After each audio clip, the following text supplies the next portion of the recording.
Hey, what's up? It's Gene Clark, and this is DDWK Travel. And let me tell you, I am coming to you today with a story, a very interesting and crazy travel story. And this is the reason you want to use DDWK when you plan your vacations, because we have experienced just about anything and everything you can experience. Obviously, of course, we've experienced hotel delays from time to time. Um, One time we were driving down, there was a boat in the middle of the road, a boat in the middle of the highway. What in the world is happening? But my most recent travels took me to Canada, and I'm going to bring you that story today and let you know that we have experienced just about everything you can possibly experience, and that we are here to take care of you, and that there's just about nothing you can experience that I didn't experience on my most recent trip. So, as many of you know, the other day, the airlines and many other companies were affected by the CrowdStrike security issue, security patch, whatever it was. And that happened the Friday before I was set to leave on Monday. Now, silly me, I thought 72 hours, surely that is enough time for this issue to be resolved. But that was not the case. So Monday, my flight is scheduled to leave at 1:45. I'm supposed to start boarding at 1 o'clock. This is Atlanta, but I've got my Fast Pass, TSA pre-check, so I can kind of bypass security, get through things a little bit quicker. I was worried with so many flights that had been canceled. Originally, my plan was to get there at 12 o'clock. So I was going to leave my house about 11 o'clock because I wanted to get there an hour before boarding started.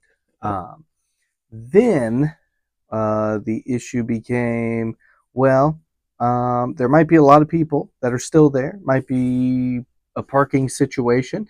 Maybe I need to leave a little bit earlier. But before I could leave, my flight had already been delayed 45 minutes. So that had pushed back the time I was going to leave by about 45 minutes. But I wanted to leave about an hour earlier anyway, try to get there 2 hours early, 2 hours before boarding. So basically, I was going to leave at 11 o'clock again anyway. So 11 o'clock gets here. I get in the car and I head on my way. I immediately get an alert. The flight has been delayed another 15 minutes, and now it's been delayed 60 minutes. Very devastating. On my way there, I am calling Delta because I have a connecting flight. I've got a 2.5-hour layover in Detroit, and my thought is I'm going to be okay. I have a 2.5-hour layover, not and really 2.5 hours before they close the gates. 2-hour 45-minute layover, but I got 2.5 hours till they close that gate in Detroit. So I'm on the phone with Delta though, or I've called Delta, and I am waiting. I am on hold. I want to know what is going to happen if my flight gets delayed and I miss that connecting flight, because the other problem is first thing in the morning, the first flight of the day was delayed, and the flight immediately after mine, my backup flight, my plan of, well, if I miss my flight or something happens to my flight, there's a second flight. That flight was immediately canceled. So there was a little bit of panic, but it was okay. Every other flight was supposed to be on time, and slowly throughout the morning, every other flight is being delayed. And then it got to mine, and my flight was being delayed. Every other flight took off, but they were all being delayed. So I'm trying to call Delta. I'm trying to figure out, what are we going to do? I get to the airport. By the time I get to the airport, my flight has been delayed another 15 minutes. We're up to 75 minutes. That's okay. That's okay. We've got 2.5 hours. It's going to be okay. But that's only 75 minutes. We've got 150 that we can deal with. It's going to be okay. So get to Delta, or get to the airport, and lines are insane. Lines are insane. The help desk for Delta, nuts. Hundreds of people are in line at the various different spots at baggage claim, people trying to get their life figured out, their travel plans figured out. I'm still on hold with Delta. It's been over an hour at this point, and it's okay. We're going to go through security. We're going to do what we got to do. Go through security, TSA pre-check. It is a breeze. If you are traveling, just do it. Just do it. If you are traveling, if you travel frequently, absolutely do it. If you have small children, you should do it. It is, I think it's about $80. It's about $80, and it's good for 5 years. You should absolutely do TSA pre-check. But continuing on, we get through. By the time I get to my gate, my flight has been delayed. You guessed it, only 5 more minutes. Only 5 more minutes. And I've got a buddy. He's a pilot, and he's got some kind of app, and he is telling me, well, they're bringing in this plane from here, well, this plane from there. This is what's going on. He tells me my flight has been delayed 5 more minutes, but my plane is in the air, en route from West Palm Beach. And I'm like, this is fantastic. We're going to make it. It's going to be awesome. It's going to be awesome. Now, if I was not traveling for work, and if I was with Jessica and the kids, there might be some panic. There might be some panic because I would feel responsible, not just for myself, but for 5 other people. I was a lot more relaxed because it was just me traveling, and I could just go with the flow. We were just going to do whatever it took. We were going to wait as long as we needed to wait, and it was going to be okay because at this point, my plane was en route. If there was only going to be about an 80-minute delay, maybe it would be a little bit longer, but hey, we had 150 minutes. This is barely over halfway, and it's fantastic. It is perfectly fine. All is good with the world. This is where things take a turn.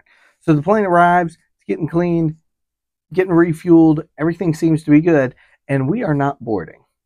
And the flight isn't being delayed, but we are not boarding. And all of us are kind of looking around trying to figure out what's going on.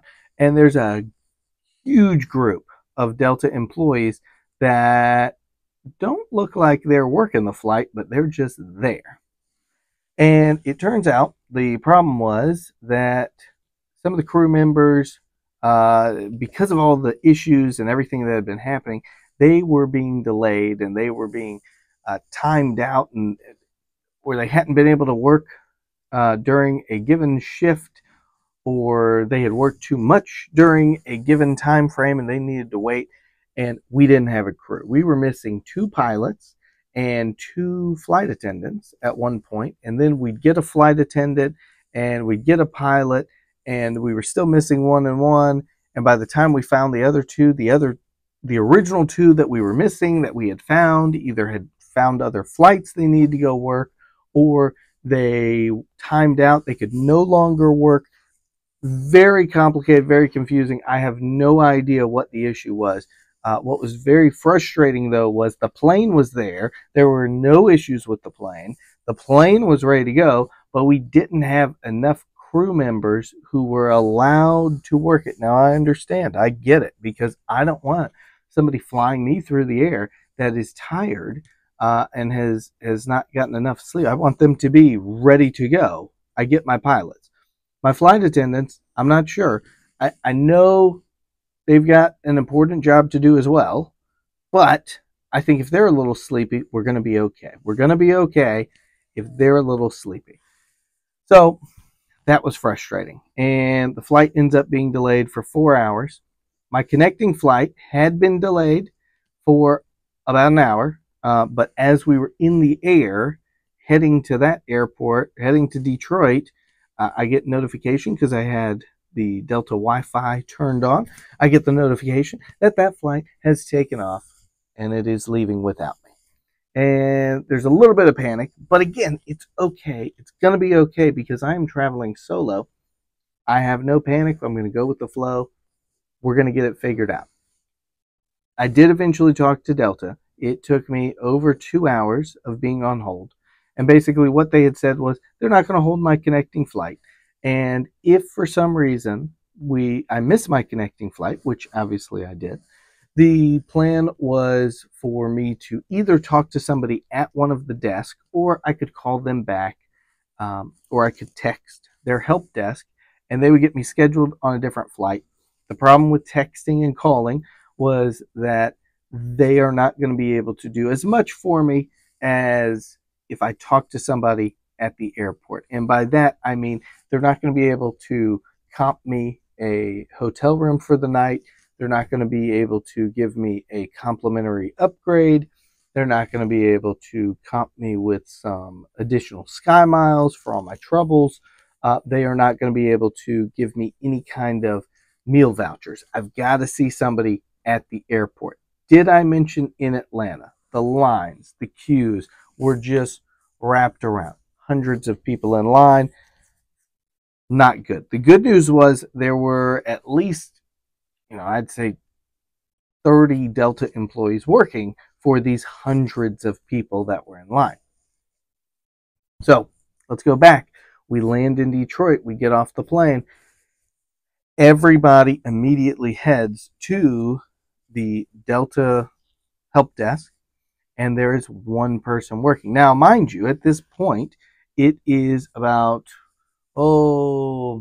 maybe 8 p.m., 8:30 p.m. On a Monday night. So, of course, there's only one person working. Why would there not be? But they probably should have been more prepared. They probably should have said, hey, this is an all-hands-on-deck situation. But there is one person working this desk. I am sure there were flights before mine that landed where people were in line, and then everybody from my flight seemed to head straight there. So we get there. This line, no joke, is 100 people deep. I'm walking down this line. It is 100 people deep. It goes from the Delta help desk all the way to this little restaurant. And I decide I've got nowhere to be. I've got nothing to do. I don't even have a hotel for the night. I am going to eat some dinner, and then I will hop back in line, and I will just stand here as long as it takes because I don't have anything else to do. It's going to be fine. So I go, I eat dinner. Dinner took a while because they were slammed, obviously. They didn't expect all the additional people to be in Detroit at this time on a Monday night. So they are slammed. It takes forever to get a seat. I get a seat. It takes a while to get the food. Some of the food was sold out. That was a bummer. I wanted some loaded nachos. Those were sold out. Had to settle for chicken fingers. That's not an important part of the story, but I wanted to tell you that. So I get out of there. I'm like, now I'm going to go get in line. I'm sure it's shorter. Ha ha ha. This was incorrect. Not only was the line as far down as it had been, which again, it had approximately 100 people in it. It has looped all the way back down to Delta and then started to turn again. There are well over 200 people in this line at this point. And I look and I see that some of the people I was behind are only about halfway. And it has been about an hour. So I would be looking at probably 3-4 hours. There's only one person working this. If they had a second person, maybe we'd be able to get through things a little bit faster. But at that point, it's after 9 o'clock. I don't want to deal with this. So I decided I'm just going to I'm going to cancel the hotel room I had for the night. I'm going to cancel or let the rental car company know I'm not going to be picking that up, and see what I can do to get my flight changed. See what I can do to get a hotel in Detroit. Called, canceled the hotel room in Canada. That was done. Called around trying to get a hotel room. Probably had to call about 8 different people or 8 different hotels. Found one. Little ways away, but we found one. That was fine. Tried calling Enterprise and letting them know, but the Enterprise I was going to pick it up at, that location, tiny airport, and we'll talk more about them in a little bit. That is a tiny airport, and they were only open, I think it's about 9 a.m., 10 a.m. to 4 p.m., and then they open back up because they have the late flights that come in from 7 p.m. to 9 p.m. Well, it's after 9 p.m. They are closed. So I said, okay, nothing I can do there. Let me call regular Enterprise, see what's going on there. Regular Enterprise, I don't know. I don't know where their phone number is. Nobody was answering anyway. I don't know.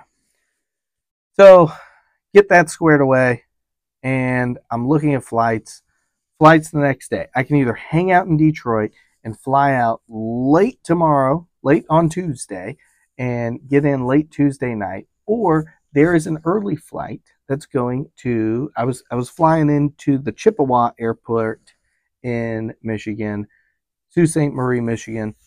That's where my original flight was going to, but to Plattsville, no, Plaston, Pellston, Michigan. Pellston, there was an 8:30 flight in the morning to Pellston. It's only about an hour south of the Chippewa Airport, the Sault Ste. Marie Airport. So I said, okay, I'm going to fly there, get with Delta, make sure I can get on that flight. And if I can get on that flight, I will be able to find a rental car. I go on Enterprise's website. I find a rental car there. Why Enterprise? Because Enterprise is the only rental car spot that is available at both Sault Ste. Marie and near the Pellston Airport. This is important. It is not in the Pellston Airport. It is only near the Pellston Airport. But I figure it's going to be okay.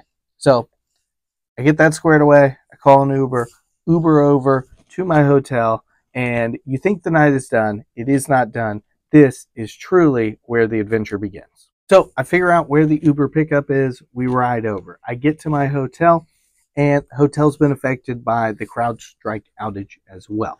They've got two pieces of paper. They've got one that has all the hotel rooms that they have given out. They've got another piece of paper, all the whole hotel rooms that are still available. So the kid's talking to his manager.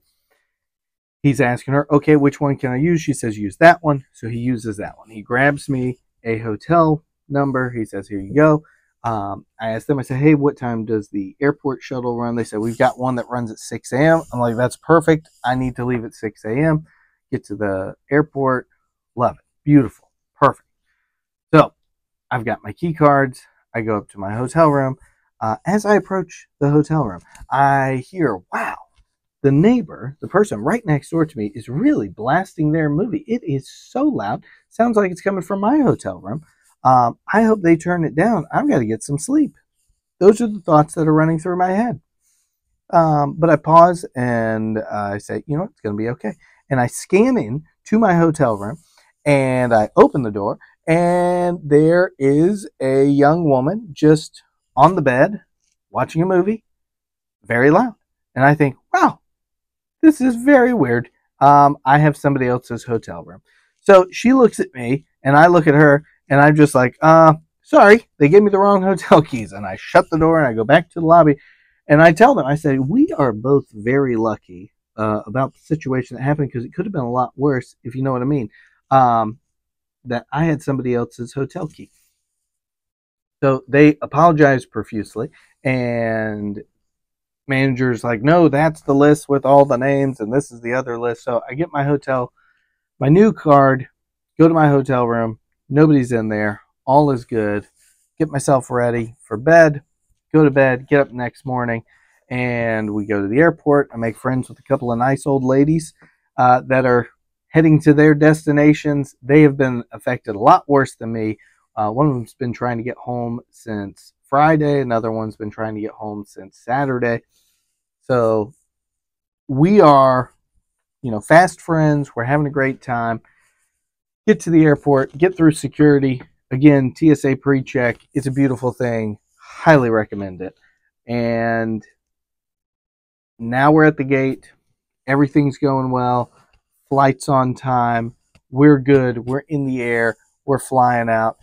Go into Pellston. And this is where, I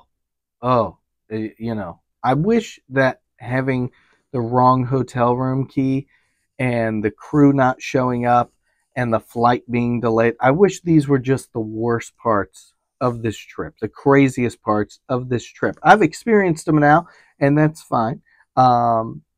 These are normal things, though. These are normal things. We don't have enough crew members, whatever. Flight doesn't show up. The plane has issues, can't take off. whatever. We've all experienced these things. If you haven't, you're extremely lucky. But these are normal things. Even getting a different hotel room key card, that's a rarer situation. But I am sure some of you out there have experienced this as well, or maybe you've had someone walk in to your hotel room. I don't know, but the story is about to turn. This is where the story goes from, oh man, that's terrible, to absolutely 100% unbelievable. You will not believe what is about to happen. Let me take you through. So we land in Pellston. There is no reception. We basically land in a field in the middle of nowhere. Pellston is a tiny airport. If you've been there, I'm so sorry. But we land in the middle of nowhere. There is no reception. That is important. We land. No reception. I go over. There's an Avis counter for rental cars. And I asked them, I said, hey, just in case, do you have any locations near Sault Ste. Marie? They said no. Not only do they not have one at the airport, which I already knew, but they don't have any near there at all. I'm like, okay, well, I can't get a rental car from you. So I asked them, I said, well, you know, what's the quickest way to get to Enterprise? I've got a car reserved. They said, well, only way is to take the shuttle. They don't have Uber here. They don't have Uber, don't have Lyft, not allowed. Okay, fine. So I go over to the airport shuttle service. Hey, I need to go to Enterprise. Is that something you do? And they say, oh yeah, we can do that for you. It's $100. It's $100. Highway robbery, absolute garbage. But we are in the middle of nowhere and there's no other option. I don't have reception. I can't call Enterprise and say, hey, can you come pick me up? I can't call a taxi. I have no reception. This is key. This is key. I have no reception. I cannot make a phone call. And the guy says, he says, yes, we can take you. I've got somebody else I'm taking to Enterprise, but I had somebody else that was in line first. They need me to take them home. So we're going to take them home. Then I'll take the two of you to Enterprise. Doesn't make sense to me. You got two people going to the same spot, and it's literally on the way to this guy's destination if we took one route.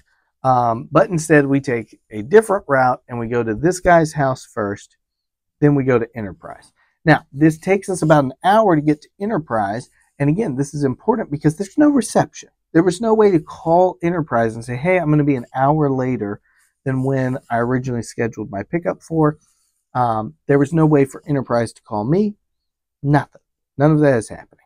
And all I could think about the entire time was the Seinfeld skit about when he reserves a car. And I'm like, there's no way they're going to cancel my reservation. I've had enough go wrong on this trip. There's no way they're going to cancel my reservation.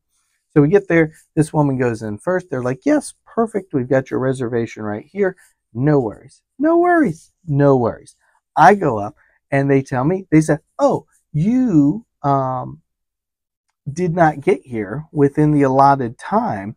And so after 30 minutes, we canceled your reservation. I'm like, you canceled my reservation? They're like, I canceled your reservation because you were not here. And we tried calling you, but your phone number had a 1 in front. And we didn't want to dial that because we got to dial 9 and then we got to dial 1. And that would have called 911. I'm like, but you saw the 1 and you saw that there were 11 digits. They said, yes. Like, you saw there were 11 digits and you know there's a 1 in front of the area code. Yes. Like, did you think about not using the 1? They're like, oh, we didn't think about that. So we just didn't try to call. Now, it wouldn't have mattered even if they had tried to call because I didn't have any reception. There were going to be no phone calls. Now, at this point, this is the first time in this trip where panic begins to set in. But I'm trying not to panic, and I'm asking more questions. Well, when can you get me a car? How do you know if you're going to have enough cars? And basically, we go back and forth, but the long story short, she tells me it's going to be 5 o'clock before they know because now I have been moved to the back of the line and I will not be allowed to have a car until everybody that is supposed to pick up a car for the day has picked up a car or they have more cars than they have reservations. And at the moment, they don't have either. So it's going to be 5 o'clock before I know this. This is where the true panic was setting in, because I still barely have any reception at this point. I've got a little bit more. I am now no longer in Pellston. I am in Petoskey, Michigan. That is where the Enterprise is. Petoskey, Michigan. My least favorite place I've ever been to. I am sorry if you are from Petoskey. It is my least favorite place. But after riding around between Pellston and Petoskey, there are no hotels that I have seen. There's no Uber or Lyft to get around. I have no rental car. It is raining outside. I cannot just start walking somewhere. Panic is beginning to set in. And I'm trying to think, what can I do? How am I going to get out of this? Now, what we should have done, and by we, I mean me, what I should have done was call my coworker who's in Canada and said, hey, can you come get me? It would have been about a 2.5 hour drive for him both ways. But that would have been the best solution and could have relieved a lot of panic. I did not do this. It did not cross my mind. I am just thinking, I need a rental car. I need to get out of this place. I am stuck here in the middle of nowhere, and I have not seen a hotel. I did eventually see a travel lodge that I could have stayed at. And apparently I later learned that Petoskey, big vacation town. They apparently have a lot of resorts just nowhere that I was. But not the point. I decided I'm going to call the Chippewa Airport up in Sault Ste. Marie, Michigan. I'm going to see if they still have my rental car. And they do. They did not cancel my reservation. This is fantastic. Now, all I have to do is get there. So I start looking up, when, in between when I've got bars and when I don't have bars and the internet wants to work, I start looking up local Petoskey taxi services. And I contact the top 3 rated on Google. All 3 are getting back to me. They're not fast, but they're getting back to me at their own pace. I finally get one of them. He says, hey, I can be there in about an hour. Will that work? I said, absolutely, that will work. And he was the #1 rated taxi service, all of Petoskey, Michigan. I was pumped up. I was like, heck yeah, and you can take me to the other airport? He said, I can take you to the other airport. We were in business. This was great. No, it was not. No, it was not great. No, it was not great. So I decide I'm going to brave the rain. I'm going to walk down, get something to eat. Well, there are no sidewalks in Petoskey. So I'm walking through the grass. It is raining. My shoes are wet. My socks are now wet. I get to, it is a 5-lane road. There is no just, hey, I'll just run across the road. Nope, I'm going to go down to a traffic light. I'm going to cross at the crosswalk. There is no crosswalk. There's nowhere to really cross safely. So I have to stand here through the traffic light for about 3 times to see, okay, when do the turn arrows go? When do the lights change? When are they not going to be turning right and left and everything? I finally make it through. I almost got splashed a couple of times, just like you see all the time. People didn't care. So I finally make it. Shoes, socks, soaking wet. By the time I get to the restaurant, my taxi ride says, hey, I'll be there in about 10 minutes. I'm like, okay, I'm just going to order some food, eat real quick. It'll be good. 10 minutes later, he says, oh, I am not there. I have lost the keys to my car, but I know they're here. I'm going to find them soon. I will be on my way. So I tell him, I say, hey, no rush. I'm just eating my lunch, and I am at your mercy. So as soon as you find your keys, head my way. By the time I finish eating my food, he tells me, hey, I'll be there in about 10 minutes, and it'll be good. So he shows up, and I go out the door. He's like, hey, I'm in a blue van. I go out the door. The front bumper to this van is already dented. It's already kind of bent in. It's already hanging off a little bit. I'm like, that's weird, but we're doing it. We're doing it. I got to get out of Petoskey. We are getting in this car. He hits the button. Back door slides open. I look. Seats are dirty. Seats are dirty. I'm like, what is happening? Why are the seats dirty? you know what? Doesn't matter. We're getting in. We're going. We're going. We're getting my rental car because we're only about an hour or so away from the rental car location, from the other airport where I need to go. It's only an hour. It would have been 2 hours to get to my final destination. It's only an hour to get here. So I look at the seat. He can see me looking at it. He's, oh, I'm sorry, it's dirty. Just hop over that one and go sit in the other seat. I'm like, okay. So I start to get in. I'm starting to put my bags down, and I look, and I'm like, oh, these look like paw prints. This looks like a dog, paw prints. He was just here. His feet were muddy and stuff. And he's like, oh, yeah, that's my dog. I didn't get cleaned up after him. And I look at the other seat that I'm about to sit in. It's dirty too. But I put my bags down, and then I look, and in the very back of the van is the dog. Now, I'm not saying I hate dogs, and I'm not saying I love dogs. We don't have a dog. But I don't expect when I'm in a taxi to also have a dog. This is just unexpected, but it's kind of par for the course with this crazy trip. So I put my bags down. I go sit in the other seat. Immediately when I sit down, the dog hops up and he comes and he sits right by me. And he's just kind of got his head on my leg. He's just putting it on me. Like, okay, like this is interesting. Now, I will say the best part was this was a very good dog. He did not bark. He did not scratch. He was not aggressive in any way. He was a very friendly, very good dog. I don't know what I would have done if that had changed. I know I wouldn't have gotten in the taxi if he had been like that from the beginning, but that never changed. He was always a very good dog. So we get in, we start going. I'm like, this is going to be a weird hour. Let's go. We go down the road maybe about 10 minutes, and taxi driver is like, oh, I am so sorry. I have not let the dog out to go to the bathroom. We're going to have to stop somewhere so I can let him out. I hope that's okay. I'm like, well, at this point I'm thinking, I don't want the dog to pee on me. I don't want him to pee in the van and we have to smell it the whole way. I guess let's do it. Okay. So I said, that's fine. Let's stop. Let's let him out. He's like, okay, there's a place a little ways up. I like to stop with him. Okay.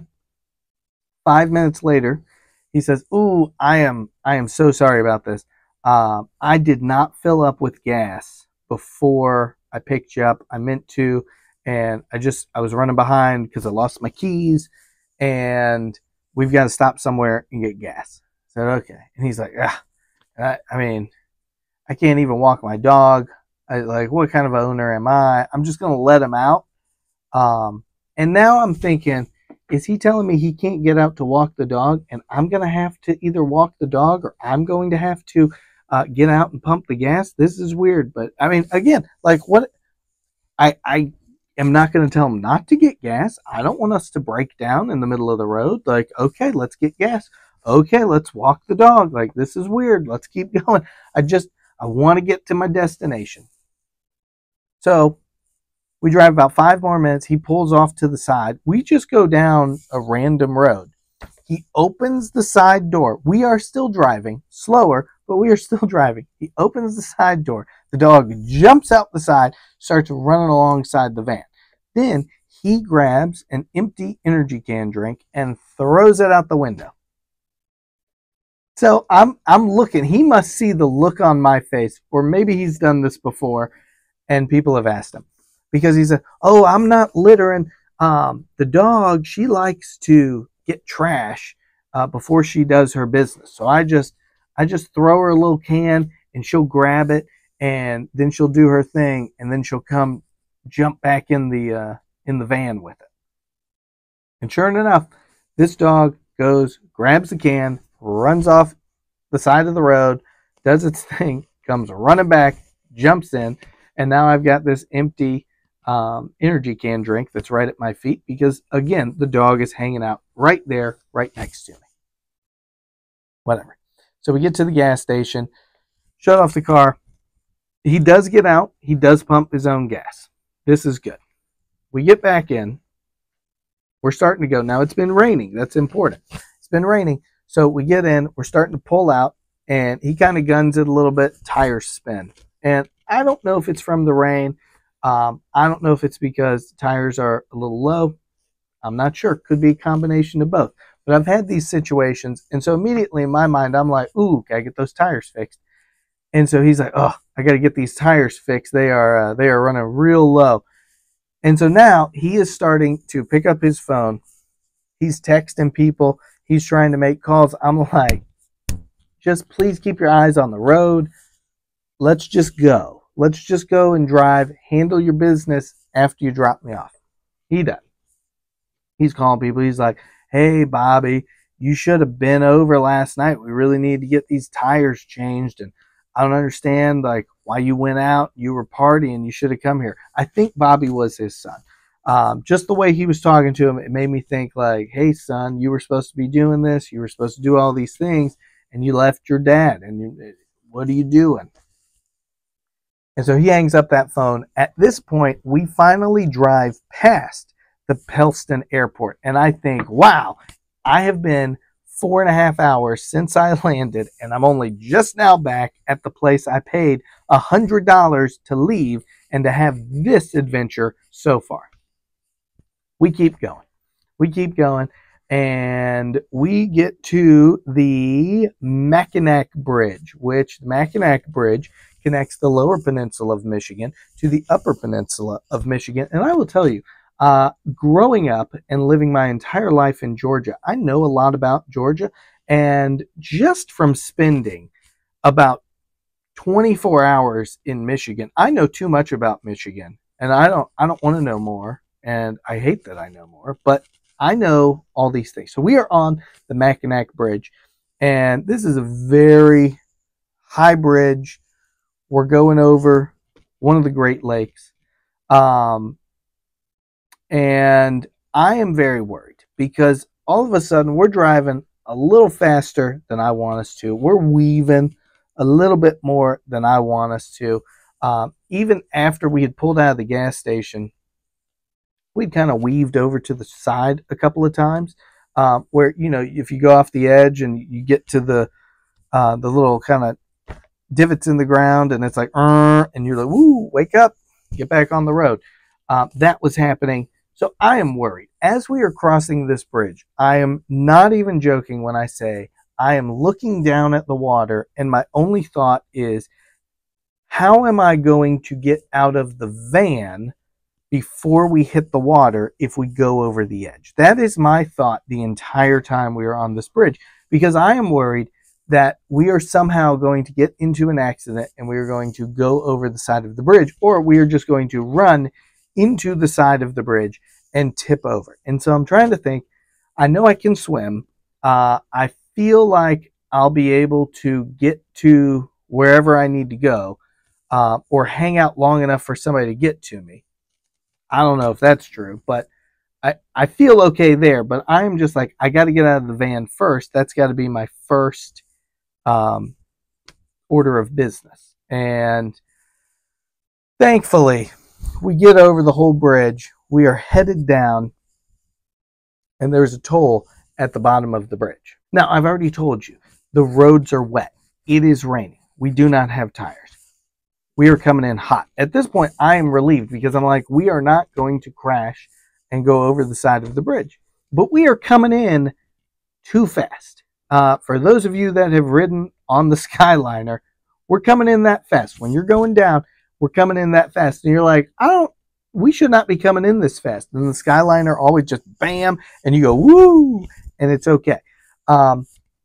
We were coming in too fast in a car with wet roads and bad tires. We're coming in. There's like 4 different lines. And I'm just like, I think we're coming in fast. And he tries to brake. He's pumping the brake. You can't see. I'm pumping it under the video. Pumping the brake. Nothing's happening. Well, yes, I'm sorry. We have brakes. He's pumping the brakes. We're not slowing down enough. And we've got this long line. So he kind of swerves out of that line. He's pumping it still. And then he just kind of tries to slam on it. And we just kind of skid and we go, and we hit into this Prius that's in front of us. Now, we don't hit into them hard. We've been trying to brake and brake hard for a little bit, but we didn't have the tires and we didn't have the dry roads enough to be able to brake. So we hit into this Prius. They don't even react. They don't react, and he's like, ridiculous. Like it's their fault. Like, we are 30 miles away at this point, and I have been texting Jessica the whole time, just giving her updates like, man, we gotta let the dog out. We still gotta get gas. I don't even tell her anything at this point because I don't want her to worry more than she already is. So I'm just texting her. I'm like, I said, as soon as I get my car, I'm going to call you because I can't even text you how crazy this trip has been.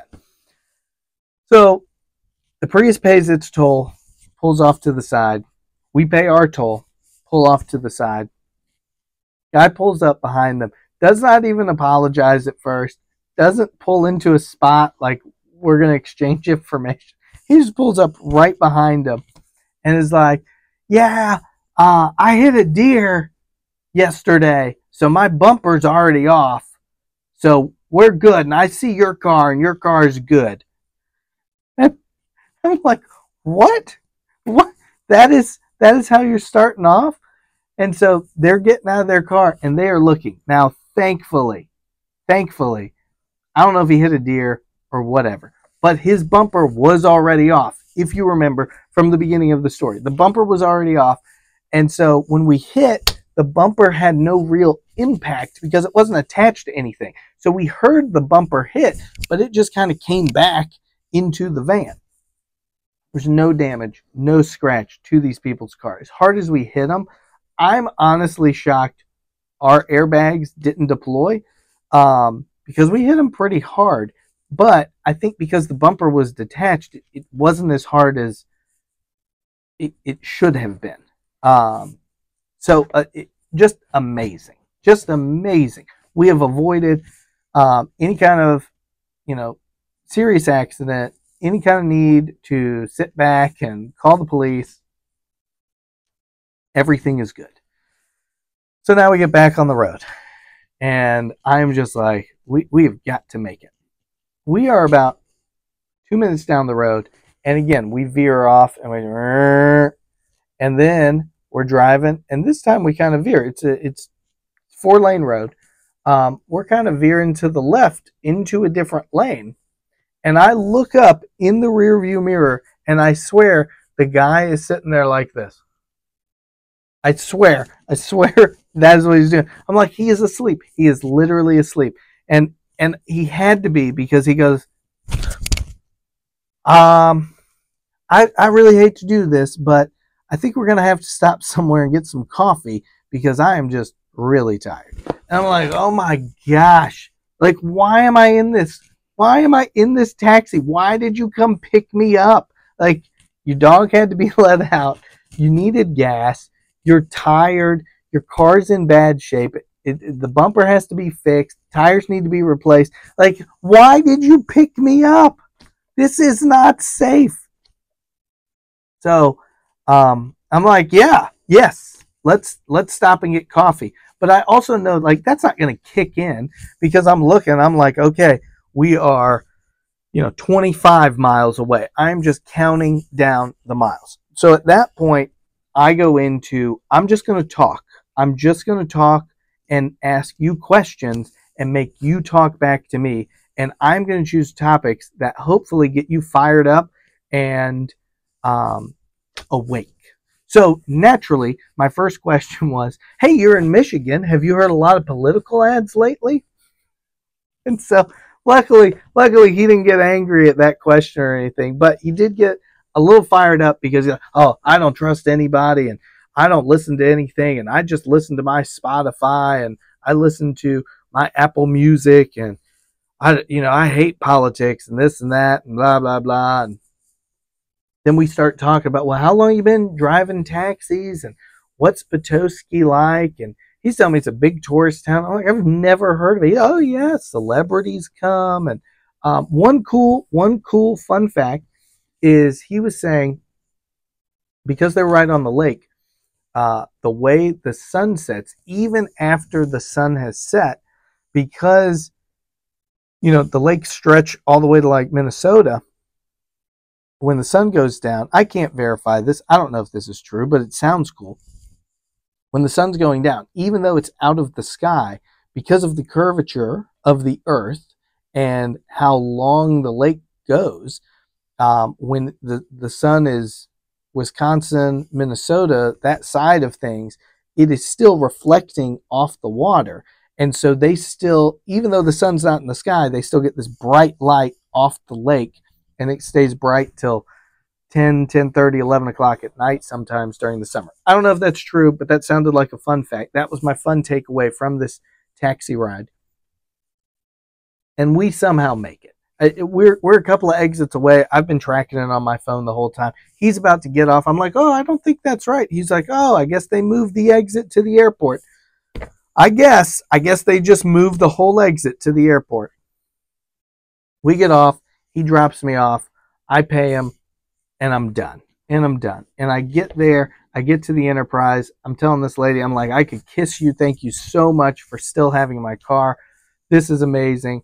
I'm giving her a very condensed version of this story. I'm telling her all about how, they canceled my reservation. She's like, they canceled your reservation after an hour? That is ridiculous. She's like, where'd you say you were? I was like, Petoskey. She's like, Petoskey? She's like, that girl is 23 and just, She's like, I'm not even going to say anything about her. She's like, but, nope. She's like, she thinks she can tell me how to do my job, and I've been running my location since before she was born. So apparently it really is Enterprise and Petoskey. So Enterprise and Petoskey, you suck.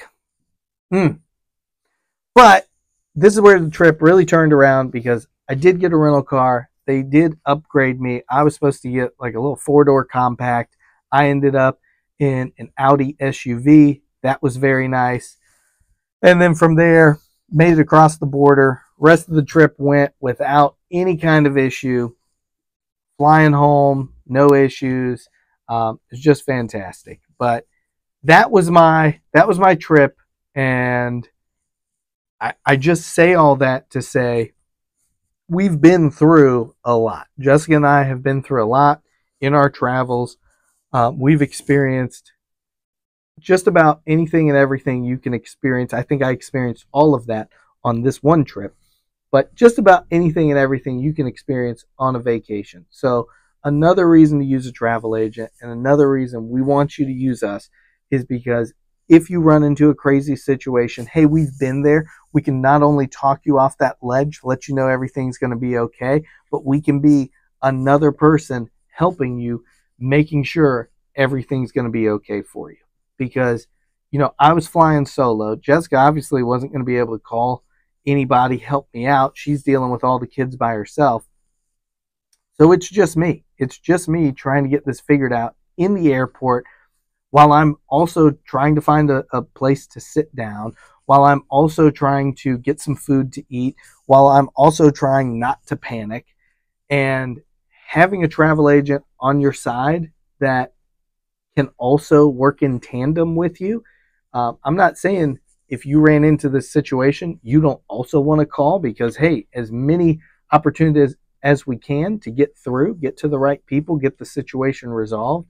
But having one or two other people have your back and make sure that yeah, it might not be perfect and it might not be exactly what we planned, but we can pivot, we can adjust, we can make sure the situation and whatever the issue is gets resolved. That's why you need a travel agent. So I share this story with you to let you know you're not the only one that has experienced anything crazy. And we've experienced crazy things, and we can use that experience to help you get through your crazy experience. We're here for you. We want to make sure your family vacations go smoothly, they go perfectly, and you don't have any issues. But if those issues occur, we're here. We've got your back. So give us a call for your next family vacation.